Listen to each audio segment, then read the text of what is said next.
Chief justice यहया Afridi सदारत हेठ full court जो इजलास में जजिस के ख़दशनि समेत अहम अदालती मामलों से गौर विचार। जस्टिस मंसूर अली शाह का सवाइ समूरनि जजिस इजलास में शिरकत। सिंध सरकार सिंधु दरिया से केनाल ॾियण वारे फ़ैसिले की मुखालफ़त करे छॾी। सिंध के वॾे वज़ीर सैयद मुराद अली शाह वफ़ाक़ का सिंधु दरिया से शह केनाल ॾियण वारो फ़ैसिलो वापस वठण जो मुतालबो करे छॾियो। सिंधु दरिया में शह केनाल ॾियण वारे फ़ैसिले की सख्ती से मुखालफ़त कई है। सिंधु ते केनाल ॾियण वारे फ़ैसिले ख़िलाफ़ ख़त लिखी छॾियो आहे। इरसा के ग़लत फ़ैसिले ख़िलाफ़ असां CCI में विया आहियूं। मनसूबाबंदी वारे वफ़ाक़ी वज़ीर इसाक़ डार के ख़त लिखी छॾियो आहे। वापस वठण जो चयो आहे। निगरान हुकूमत जो को भी फ़ाइदो ना उनके आइन में कढण घुर्जे। जॾहिं भी हुकूमत जमहूरी हुकूमत में ब्रेक ईंदो आहे तो नुक़सान थींदो आहे। सिंध के वॾे वज़ीर मुराद अली शाह जो पोलियो मुहिम के इफ़्तिताही तक़रीब ख़िताब चयाई त सिंध के 30 ज़िलनि में पोलियो का बचाव वारी मुहिम 3 नवंबर ताईं जारी रहंदी। सिंध में 5 सालन ताईं 60 लख खां वधीक ॿारनि खे पोलियो जा फुड़ा पियारा वेंदा। वालिदैन पंहिंजनि ॿारनि खे पोलियो खां बचाव जा फुड़ा लाज़मी पियारनि। सिंध में पोलियो के खात्मे लाइ पुरअज़मायूं। इन साल मुल्क में 41 केसेस रिपोर्ट थिया, जिनमें 12 केसेस सिंध में रिपोर्ट थिया। शहीद बेनज़ीर भुट्टो 1994 में इन पोलियो प्रोग्राम की शुरुआत कई। पोलियो के खात्मे लाइ हर तबके के पंहिंजो किरदार अदा करणो पवंदो। पोलियो ख़तरनाक मर्ज़ है। पोलियो मुहिम के असराइतो बनाने की हिदायत की है।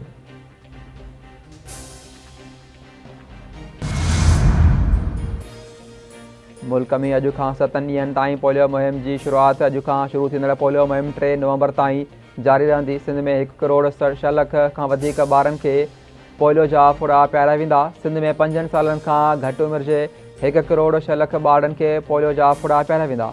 वॾे वज़ीर सैयद मुराद अली शाह SMB फातिमा जिन्ना स्कूल में पोलियो मुहिम जो इफ़्तिताह करे छॾियो। वॾे वज़ीर ॿारनि खे पोलियो जा कतरा पियारे पोलियो मुहिम जो इफ़्तिताह कयो। वॾे वज़ीर सां सिहत वारी सूबाई वज़ीर डॉक्टर असरा पेचू ऐं ॿिया अॻवान भी मौजूद।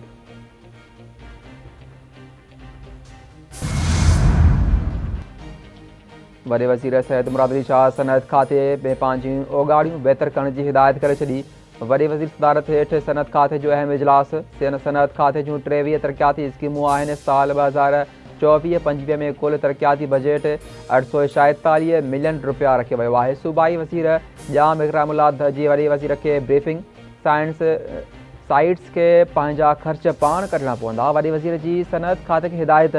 मुराद अली शाह चवे थो सनअत खातो पंहिंजी स्मॉल इंडस्ट्रीज़ जी बिज़नेस प्लान फ़राहम करे त जीअं मदद करे सघिजे। स्मॉल इंडस्ट्रीज़ के बेहतर करण की ज़रूरत है।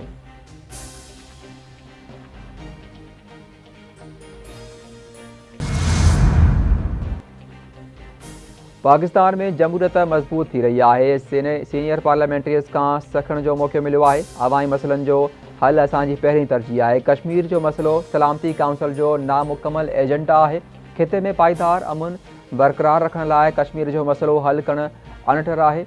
पार्लियामेंटेरियंस फॉर ग्लोबल एक्शन के सालियाने इजलास की इफ्तिताही तक़रीब कौमी असम्बली के स्पीकर अयाज सादिक जो खिताब।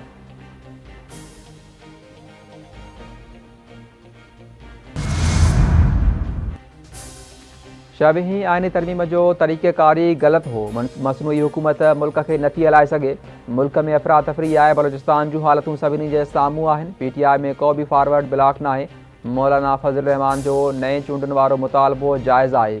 उम्मीद है त नओं चीफ जस्टिस पंहिंजो किरदार सही नमूने सां निभाईंदो। लाहौर जी दहशतगर्दी चोड़ अदालत ॿाहिरां मुखालिफ़ जो अॻवान उमर अयूब जूं मीडिया सां ॻाल्हियूं।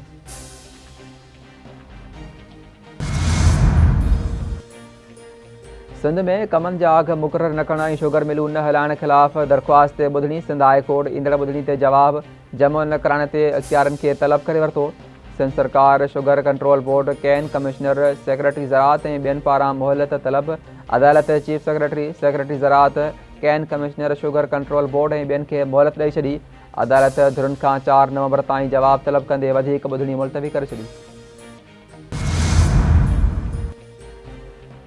इस्लामाबाद पुलिस वकील ईमान मज़ारी के संदसि मुड़ुस समेत गिरफ़्तार करे वरितो। ॿिन्ही खे आपारा थाने ते सरकार जे कम में मुदाख़लत करण ते गिरफ़्तार कयो वियो।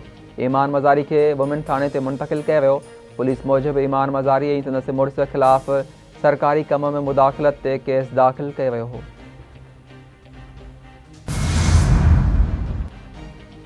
ठीकनि में गैर शफ़ाफ़ियत ख़िलाफ़ सिंध हाई कोर्ट में केस जी ॿुधणी KMC जवाब जमो करण लाइ मोहलत घुरी वरिती। अदालत खां KMC खां हिकु हफ़्ते अंदरि जवाब तलब करे वरितो। मेयर कराची जी मंज़ूरीअ खां सवाइ ठीका ॾिना विया आहिनि। हुननि गुज़िरियल महीने बि 2 अरब रुपया तलब कया आहिनि। KMC टेंडर नोटिफिकेशन जारी न कयो त उहे रोडनि जी मरमत जा ठीका आहिनि। आवाम जे टैक्सनि जा पैसा आहिनि जेके ज़ाया थी रहिया आहिनि। दरख़्वास्त गुज़ार जो अदालत में मौक़िफ़। अदालत जवाब तलब कंदे दरख़्वास्त जी ॿुधणी 5 नवंबर ताईं मुलतवी करे छॾी।